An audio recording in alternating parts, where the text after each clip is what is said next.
So here we are, it's the end of July 2023, and that can only mean one thing, and that's that I've been on YouTube now for 6 months.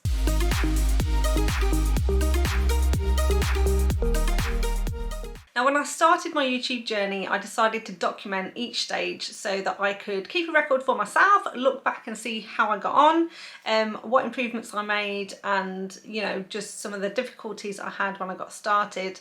But also I thought it would be educational, or at least interesting for some of you guys, just to see how I kind of tackled some of the challenges that I faced, and how I kind of settled into a bit of a routine. So in my first couple of videos I talked about just getting started, getting the confidence, practicing recording the videos, the equipment I was using, the editing software I was using, that sort of thing. And in my 3-month update I just gave a general update in terms of how I was getting on, how my confidence had grown or hadn't, as the case may be, and where I was up to in terms of all the stats. So I thought, now that I'm 6 months into it, I would give you another update to let you know how I'm getting on so far and some of the experience I've had to date. So I started the YouTube channel right at the end of January, so have been going now for 6 full months, and in that time I have recorded and edited and uploaded 40 videos in total. I've definitely got more confident recording my videos. I make fewer mistakes now than I did before. However, I still do make mistakes, as I am only human, and therefore I share some of my highlights with you, if you call them that, by putting some bloopers at the end of my videos, which I still like to do. They still make me laugh, and I hope you enjoy them too if you stick around to the end of the video to watch those. So I'm also much better now at preparing to record a video. So I went through different options in terms of finding the style that worked for me. I tried to free format it to start off with, just sort of ad-libbing as I went.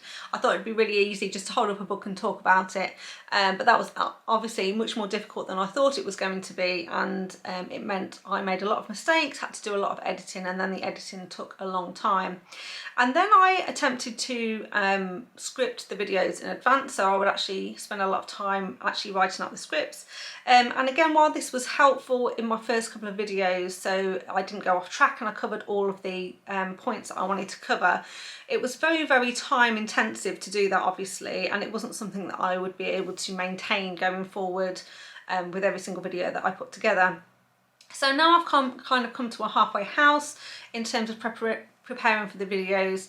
I have got a book full of video topics that I want to cover.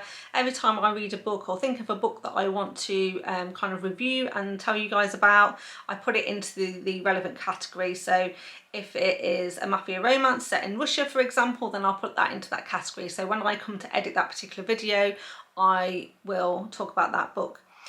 And then once I've got enough books in a certain topic or category, that's when I decide I'm going to record the video. And each book, then what I do is I make sure that obviously I know the title and the author, what number of book it is in the series, if it is part of a series, who the main characters are, and then a bit of background about them, just to jog my memory in terms of what the books were about. And then that's kind of then I just follow my notes. So I just kind of like don't fully script it out, make some notes about the books that I'm going to talk about, just to make sure I don't forget character names and that sort of thing as well. And this has meant then that the editing is much easier. So I'm still using Premiere Rush, which is a free editing tool from Adobe. I find it really, really simple to use. It doesn't have it doesn't have a load of features with the free version, but it's enough for me. I don't need a lot of like fancy gadgets and gizmos at this point in time in my editing, because I'm not making really, really kind of like complex or like really fancy videos, so it's perfectly working for me. I've got the hang of the software now. I find it really quick and easy to use, and because I have prepared the videos in advance and I'm more confident now recording, I'm making fewer mistakes, which means the editing process is a lot quicker and smoother than it was before. I've also got into a routine with my thumbnails and my video descriptions, so you'll see that I'm very much sticking to a templated thumbnail for each of my videos, and I just kind of switch out the words and the picture and the colour, but otherwise the actual format of them, that remains the same. So I think I like that because it's simple and easy for me to do. And I think once somebody's watching my videos quite a lot, they'll see that style and hopefully will attribute it to one of my videos. And if they want to see more videos from me, it makes it easier for them to find on their recommendations list. So like I say, I'm definitely now in a routine for recording and editing the videos. Obviously the editing of the videos still takes a while because my videos are sort of anywhere from about 20 minutes through to the hour mark. So that basically means I've got about double the amount of footage usually that I edit those down. And my process very much is to go through once at normal speed to cut out any bits that I don't want. And then once I'm happy kind of with the order of everything, I go back through it again from the beginning, watching again, making sure that all the splices I've done kind of make sense and they kind of match up. And that's when I put in the front covers of the books as well. So I kind of go through the video twice. So if it's an hour-long video, it'll probably take me about 2 hours to edit it in the first place, and then I have to go back again for about another hour and 15 minutes to rewatch it a final time and put in all the book plates and everything. And then by the time you kind of like render it and save it to your desktop and then upload it to YouTube, that's probably at least another hour. And then obviously moving files around, moving files off your camera onto the editing software and then onto a external hard drive is where I'm storing all my files, just so that I don't clog up my PC with all the video footage, because obviously it takes up a lot of space. So by the time you've done all that, it's really taken me about 6 hours per video, I would say, by the time I've prepared it, recorded it, edited it and uploaded it to YouTube. So that gives you just a general idea of how long it's taken, but still that is a lot quicker than it was when I first started, and I've got very much into a routine with it now, so I'm kind of happy with how I'm getting on, and I feel like I'm getting quicker and quicker at it all the time. So then in addition to the videos, so I've sort of said it takes about 6 hours I reckon per video as a minimum. YouTube is actually quite admin heavy.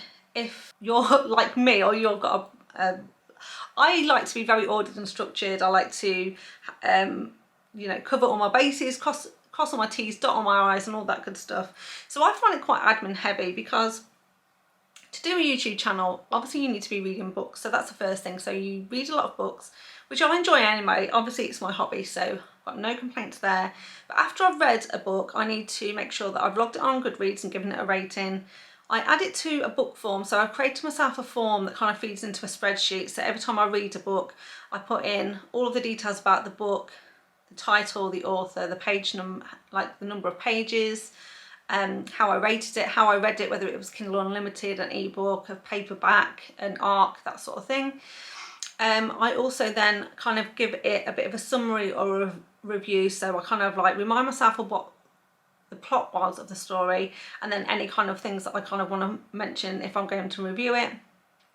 And I also make sure I cover off all the tropes, or if there's anything in there that I think would be good, so that helps me when I'm putting together specific videos on specific topics. I can look back through the book form, see what I've read and kind of what matches to those topics.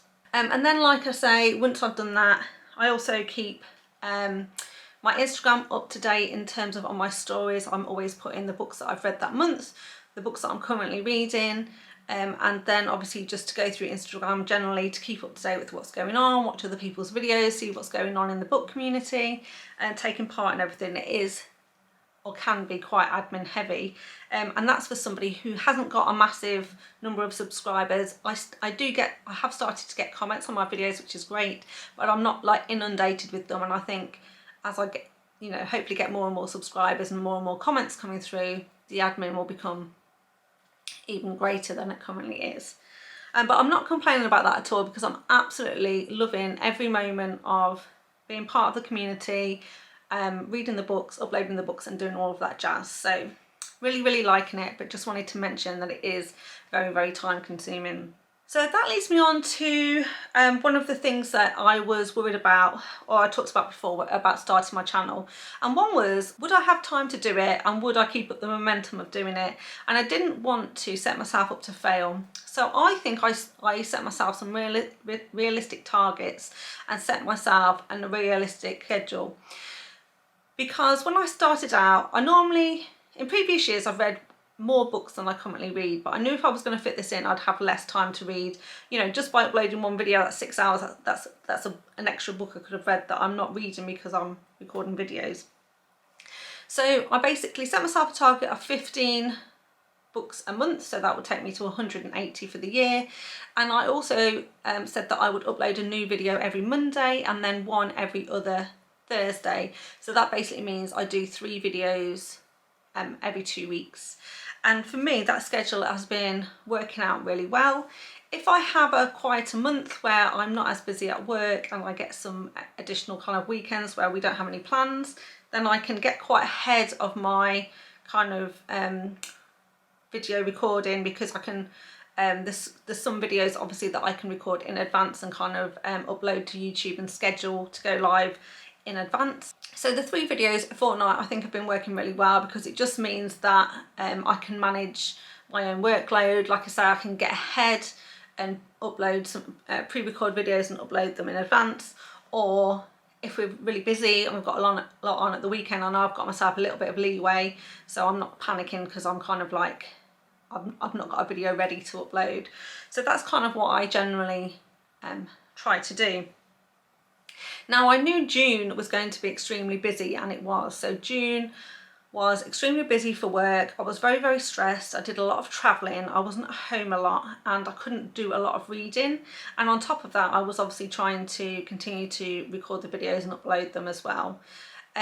We were also quite busy in our personal lives and had some, you know, family commitments and different things. So the combination of things that were going on at home and at work meant that I was extremely stressed through the month of June.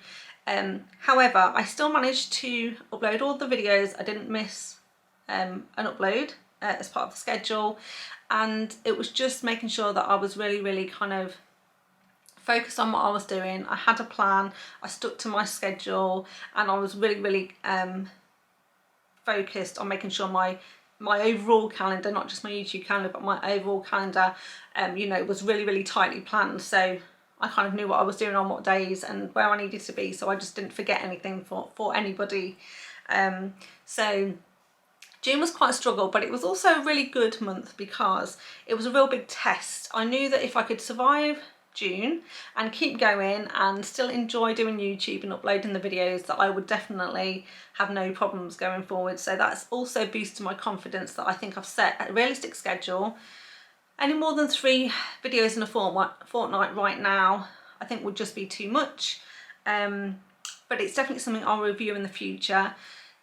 Because in terms of the schedule, I may end up either doing 2 videos a week or just spacing them out. So instead of having kind of like one video on a Monday and then the following week it's Monday and Thursday, I might space them out more evenly. So I upload a video every 4 or 5 days, something like that, so that over a time span I'm still uploading the same amount of videos. It just seems a bit more regular in terms of when they go up.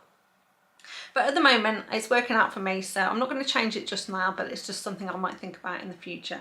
So that covers a couple of things I was worried about, you know, the actual technology side of things, how I was going to get on with that, which is going great, and the scheduling side of things and making sure that I could continue to read and match the schedule, which I've also been managing to do. So I'm very happy with those things.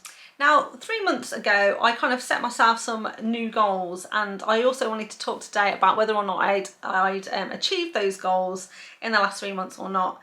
And so the first one was that I felt like I was in a good routine with the videos, I was doing well there, but I wanted to kind of branch out and start to do either some YouTube shorts, some Instagram reels, or even just do video footage on my YouTube stories rather than just sort of still pictures and things. So I sort of like gave myself a little task to work out how to do that, because I wasn't sure how to do that or even what content I would put on there, and that I would start to create some short form videos.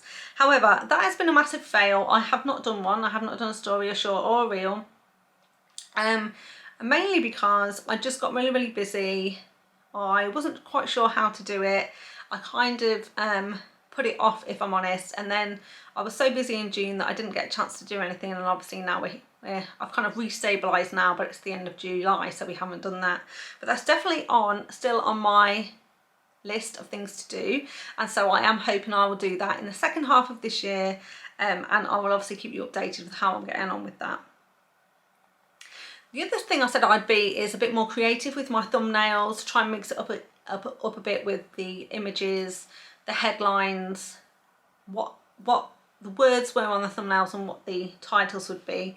And I have played around with it a little bit, but I haven't gone too wild because, as I said before, you'll notice that I'm very much sticking to kind of a formula or a brand. I'll say a branding choice very, very loosely. Obviously it's not a brand, but the style of my thumbnails doesn't really change. I use the same template in Canva every time, but that makes it easier for me because I'm not that great at kind of, you know, editing and artwork and that sort of stuff. So I'm kind of sticking to something that's easy for me. But what I am trying to do is make the titles a little bit more appealing or intriguing, so that if someone sees my thumbnail in a recommendation list from YouTube, they're kind of intrigued enough to click on it and to try and watch one of my videos. So I have been playing around a little bit. Like I say, I haven't gone too wild in the aisles, so there's definitely more room for improvement there. And again, I'll keep you posted with how I get on with that. But the two things that I said I'd do and I have done is to put end plates onto my YouTube videos. Now I've got a few more in the mix. It's, you know, when I first started, I only had 1 or 2 videos, so I didn't see the point in the end plates to recommend another video in my backlist because I didn't have that many. But now I've got 40 videos up and running. I thought it was a good time to start using the book plates, and I've been using them for a while now. So when you watch one of my videos, if you make it all the way to the end, then YouTube will come up with that pop-up that basically encourages people to subscribe, but then also kind of recommends the next video for you to watch. So I've been definitely been using those. And also I said that I would start to use my community channel a little bit more on YouTube as well. When you get to something like 30 subscribers, something like that, it is quite a low number, then you unlock the community sort of tab on your YouTube channel, which basically acts like a news feed, a bit like Instagram, where you can upload your own stories and pictures and things. And so I said that I would start to use that a bit more and try and replicate some of my content on Instagram. So that I kind of, like, if I'm recommending a book or I've reviewed a book, then I kind of put it there. So I'm not using it a lot. I don't want to kind of flood my channel with loads of different posts unnecessarily, but I'm starting to use it a little bit more as well. So that's another thumbs up of something I've been doing. So that's how I've been getting on, that's how I'm feeling. I'm feeling really good about everything. So I wanted to talk about the success of the channel overall, because I'm personally happy with how I'm doing, but what are the stats actually saying? So at the 3-month mark, basically, I had 70 subscribers and I'd uploaded 20 videos. And each video was getting between 30 and 50 views. And the one exception was the dark romance recommendation video that I've done, which at the time had over 500 views. And at that point in time, I was absolutely delighted with my progress. When I first started, I wasn't sure if anyone would watch my videos, if anyone would subscribe to my videos. And so getting to 70 subscribers, which isn't very many in the grand scheme of YouTube, and there's loads and loads of content creators I know that have got thousands and millions of subscribers and views on their channels, but I personally was happy at the 3-month mark with the success of my channel and the stats on the videos. And I was flabbergasted that the dark romance recommendation video had 500 views. I mean, that was pretty wild. And from that video, I saw quite a big spike in the number of people subscribing to me. It was sort of going up and up every single day. So every time I kind of went onto my channel to see how many more subscribers I'd got, there was a few more every single day. And so I'm currently sitting, so 3 months after that, I'm currently sitting at just over 300 subscribers, 330 subscribers. The average views on my videos are now getting about 100 views per video on average. And that dark romance recommendation video has had over 5,000 views, which just blows my mind. I can't believe that that many people have clicked on that video. Now, not that many people have watched it all the way to the end, because there is quite a big drop off when people sort of click on it. Obviously it intrigues them, they start watching it and they're not that sure and they back out, and that's absolutely fine. But overall, like I say, I've had 5,000 people, over 5,000 people view that video, or at least click on it to start watching it, and as a result I've probably earned about 150 subscribers from that video alone. So I think that's absolutely amazing. And I just want to say, if you're one of those people that's watched that video, subscribe to my channel, or even if you're just someone who's watched my channel, you're not subscribed yet, I just want to say a massive thank you for taking the time to watch my videos, and I really appreciate your support. The other types of videos that I've kind of put up that are also a little bit more popular than some of the others, the reverse harem, the white cheese videos that I did was very popular, as was the age gap romance video, and what's on my Kindle, and the alien romances. So they've kind of like got more than the average number of views. So like I said, most of my videos get around the 100 view mark, but those ones that I've just mentioned, I've probably got around the 300 views mark, so that tells me that they're much more popular than some of the others. So that's really good insight into me in terms of the content that people are actually looking for, and I'll definitely be making more taboo recommendations, because I think like the dark romance, the age gap romances, the alien romances, that sort of thing, I think they're probably a little bit more taboo than some of the other videos that I've made, and that's probably why they're a bit more popular. I don't know, but I'm just guessing, because they're the types of videos that I like to watch too. So in addition to those kind of high level numbers, in total, in the 6 months that I've been on YouTube, my videos have had 10,000 views altogether. It's 958 hours of watch time when I looked at the stats the other day, and people are mainly watching my videos Monday to Wednesday in the evening. So I upload videos at 12 o'clock. Well, that's when they go live, at 12 o'clock UK time. And I did that because I wasn't sure where my audience was going to be. I suspected I'd get quite a lot of American viewers, and I was right. I'll come to onto that in a minute. But basically I thought if I uploaded at 12 o'clock UK time, that probably meant that people could, if you were in the United States, you could watch my videos in the morning. Like if you were getting up and having breakfast, this is what I do. I get up in the morning and have breakfast, and while I'm having my breakfast, kind of look through Instagram and watch a couple of YouTube videos. Then I was catching that group. Anyone in the UK maybe having a lunch break could watch at lunchtime, and then anyone further away on the map on the other side would be, you know, it would be evening for them, and they could watch when they got home from work. So that was kind of my rationale in terms of why I uploaded at 12 o'clock UK time. But the majority of people do actually watch in the evening, which tells me they're either waiting until they get home from work, or they are American viewers actually watching around lunchtime. And when I looked at where the views are coming from, 37% of all the people that have watched my videos have been from the US, 5% have been from India, 3% from the UK, and 1% from Canada, and then kind of the rest of the percent, you know, the rest of the numbers from other countries around the world. In terms of the gender breakdown, 99% of them were female, and from a age perspective, 50% of the viewers are aged between 25 and 35 years old, with 37% between 18 and 24 years old. So I thought there were some interesting stats. You get some good stats out of YouTube. That information obviously helps me plan and prepare future videos. I'll definitely be sharing a new dark romance recommendation as soon as I can put one together, because obviously that was very popular, and hopefully if you watch that video and subscribe to my channel as a result, then you may be expecting more content like that from me. So I'll definitely keep that in mind, and we'll make sure that I do another one soon. So that's all I wanted to share today. I just wanted to give you a general update about where I'm up to, how I'm getting on. So I guess in summary, I'm really happy with my progress. I'm really happy with how it's going. I feel really sort of like confident and happy with the schedule that I've set for myself. I know there's definitely more that I could be doing, definitely more that I can do in the future, but in terms of the amount of time and effort it's taken me and the output that I'm getting, then I'm really happy with how it's going so far. So again, before I finish this video, hopefully go to some bloopers. I'm sure I've messed up at some point in this video, and I can put some good bloopers for you at the end. I just wanted to say again a massive thank you for everybody who's ever watched any of my videos. If you're a subscriber, thank you very much. I really appreciate it. If you like my videos, please remember to give me a thumbs up. And if you manage to make it to the end of this channel, put the flag of country where you are viewing from into the comments box. So if you're from the UK, put the Union Jack. If you're from America, obviously put the Star Spangled Banner into the comments, and that will let me know, one, that you've made it to the end, and also to let me know where you've been watching from. So thank you very much for watching, and I hope to see you another time. Bye.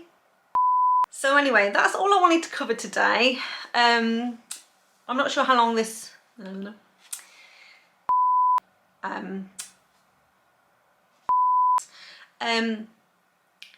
And in particular, although not to take away from people that are great, obviously, I've also got much better, so maybe start with something like 6 months. 6 months I've been doing this and I still can't get it right.